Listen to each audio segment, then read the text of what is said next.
अभी तक आपको पता था कि एआई एजेंट क्या होता है. Now you know how it works. Video छोटा भी है और इंफॉर्मेटिव भी, full of real world knowledge.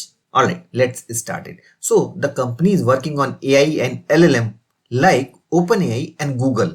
They have been working for a couple of years just for improving the LLM from one version to another. लेकिन बाद में उनका focus LLM को बेटर करने की बजाय उनका फोकस चेंज हो गया कि अब ये LLM केवल बात नहीं करेगा, यानी आपके क्वेश्चन आंसर्स को एक्सप्लेन नहीं करेगा या आपसे चैटिंग नहीं करेगा, वो कुछ एक्शंस भी करेगा. So that was the real difference of focus from these companies. That is what it is called as from talking to doing of LLMs. वही इसको रियल पावर देता है और वो आपके लिए टेलीकॉम में कई सारे एक्शंस कर सकता है, जैसे कि after deploying it can analyse your alarms, it can predict congestion, it can trigger actions as well, and the entire strength comes from, you are correct, it is AI agent. Now what is the difference between LLM and AI agent? So actually क्या है, LLM is meant for predicting the text, to answer your questions, to explain some concepts. अगर आप उससे कुछ real network की queries कर लोगे, it won't be able to help you because आपने क्वेरी किया what is the traffic load या analyze alarms, it cannot answer you because इसको एक्सेस नहीं है आपके नेटवर्क की, लाइव नेटवर्क की. That is why it has limitations. Whereas अगर यहीं पर AI एजेंट होगा तो वो क्या करेगा? So AI एजेंट क्या करेगा? It will access your systems. It will connect. It will do query to the live network. It will analyze the KPIs and then it will respond you back कि आपने जो question पूछा, query किया traffic load के बारे में, then it will respond you back. So that was the difference between LLM and AI agent. Next, इसको समझने के लिए एक एग्जांपल लेते हैं. Think of it a human brain. Human brain can think and can plan, but it cannot take actions.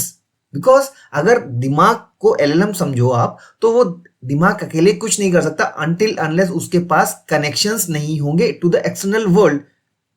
Means hands को connection होना चाहिए, एक्सेस होनी चाहिए ब्रेन को, या अगर उसको और एक्शंस लेने हैं एक्सटर्नल वर्ल्ड में, it should have a connectivity to the external world. So brain without tools will not be able to take actions. इस तरह से समझो आप ह्यूमन को पावरफुल क्या बनाता है, पावरफुल ह्यूमन की कैपेबिलिटीज कैसे डिसाइड हो रही हैं, because it has a brain to think, it has tools like hands to use, it has access to systems and it has systems to take actions. शायद थोड़ा सा क्लियर हुआ. ठीक है, आगे बढ़ते हैं. Same way if we talk about AI agent, AI agent में ब्रेन यानी LLM and which has three major components, three key components, which are tools.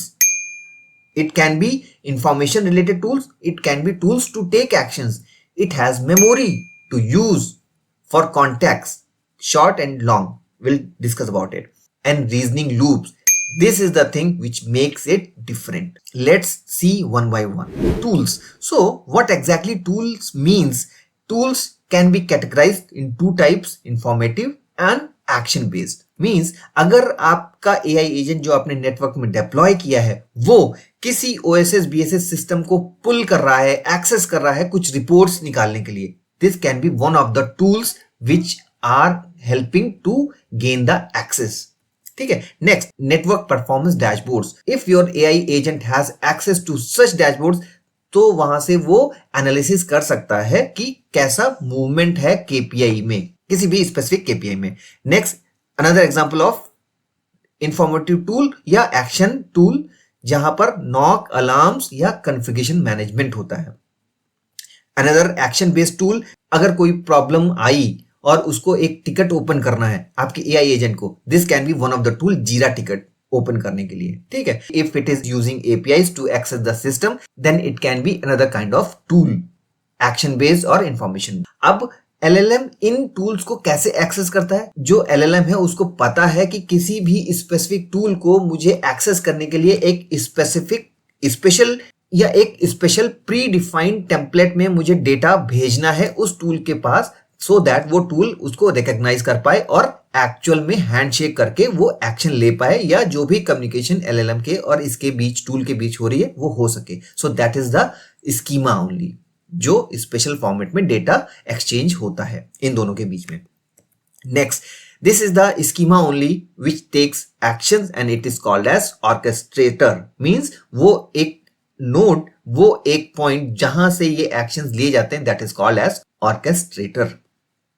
Next, so अब अगर मैं आपको एक एग्जांपल लूं यहां पर नेटवर्क का, आपने बोला I need a root cause analysis of call drops in a specific cluster. So what happens कि आपने एक स्पेसिफिक मोमेंट ऑफ टाइम पे कॉल ड्रॉप्स बढ़ गए, तो अगर आपको वो कॉल ड्रॉप्स एनालाइज करने हैं तो कैसे करेंगे? The request will come to orchestrator and then it will go back to LLM जहां पर क्वेरी होगी. Then your LLM will identify कि मुझे करना क्या है. वो मे भी आपके नेटवर्क परफॉर्मेंस डैशबोर्ड को एक्सेस करेगा कि वहां पर मैं देखता हूं ड्रॉप कहां है, किस मोमेंट पे है, किस टाइम पे है. And then LLM will receive the results कि कहां पर एक्चुअल प्रॉब्लम उसको मिली. बट अभी आपका क्वेश्चन कुछ और है, रूट कॉज एनालिसिस निकालनी है, ये तो आधा काम हुआ. देन एक अनदर टूल को एक्सेस करेगा एलएलएम, क्योंकि आपका काम पूरा करना है उसको. Then it will identify the need of parametric changes कि एक्चुअल में उसको पता करना है हुआ क्या है, उसका रीजन क्या, ड्रॉप मिल गया लेकिन उसको तो रूट कॉज निकालना है, इसलिए वो कॉन्फ़िगरेशन मैनेजमेंट को एक्सेस करेगा और वहां पर रीसेंट रिलेटेड पैरामीटर चेंजेस को आइडेंटिफाई करने की कोशिश करेगा. Then again similarly it will access the CM configuration management and it will get the results की यस इसी वजह से प्रॉब्लम आई है. देन ये दो इनपुट्स के बेसिस पे LLM will give you statements and proper paragraphs में आपको एनालिसिस करके देगा, और वो जो आउटपुट आपको स्क्रीन पे दिखता है, and that is what the final output from an LLM is. ठीक है, let's go to next, memory. This is the second component of the AI agent. Memory means जब भी आप एक एआई एजेंट से बात करते हो तो वो आपकी बातों को याद रखता है ना. आपने इस सेशन में कॉल ड्रॉप की बात करी, पिछले सेशन में आपने अलार्म्स को एनालाइज कराया था, उससे पहले कुछ और. तो हर सेशन की एक मेमोरी होती है ताकि आप जब बात कर रहे हो तो उस समय वो कॉन्टेक्स्ट रिमेंबर करने के लिए, उसको याद रखने के लिए वो होती है शॉर्ट टर्म मेमोरी. और ऐसे ही एक दूसरी भी होती है जब आप डेली कुछ ना कुछ आपकी एक प्रेफरेंस होती है ना, जैसे I am owning a cluster a और मेरा थ्रेशोल्ड हमेशा 5% से ज्यादा कॉल ड्रॉप का होता है. मैं हर बार बोलता हूं 5% से ज्यादा मुझे कॉल ड्रॉप वाले सेल्स कितने हैं ये आइडेंटिफाई करके बताओ. तो फ्यूचर में जब भी मैं सेल्स को आइडेंटिफाई करने के लिए बोलूंगा give me high call drop cells, then it will have a context. Okay, Mayank की प्रेफरेंस हमेशा 5% से ज्यादा वाली रहती है. Then that memory will come from long term memory और वो एलएलएम के बाहर होती है. Let's look at it one by one. So short term memory में आपके रीसेंट कॉन्टेक्ट सेव होते हैं. ठीक है, तो वो आपको प्रेजेंट सेशन को स्ट्रांग बनाता है कि आपको बार बार नहीं बताना कि मैं क्या चाह रहा हूं, कौन सी इंफॉर्मेशन चाह रहा हूं. राइट.